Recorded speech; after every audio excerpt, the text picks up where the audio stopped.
Hello guys, welcome to my another vlog. আজকে আমরা বানাতে চলছি বিশ্ববিখ্যাত সান্ডা, যা দিয়ে আমরা কপিলের মেয়েকে পটাতে যাব। তাই চলুন এখন শুরু করে এবং লাইক কমেন্ট শেয়ার করে আমাদের পাশেই থাকবেন। ধন্যবাদ।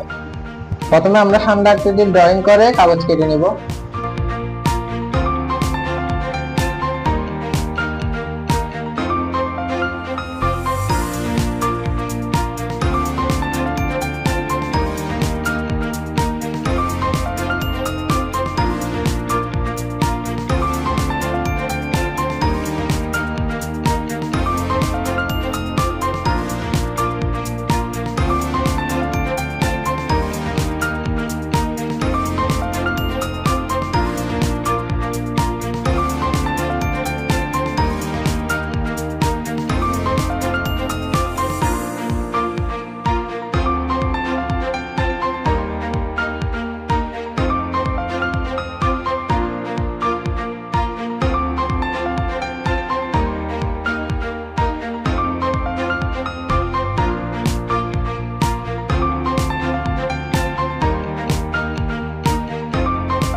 বন্ধুরা, আমাদের সান্ডা সম্পূর্ণ তৈরি হয়ে গেছে। এখন আমরা রং করে নেব।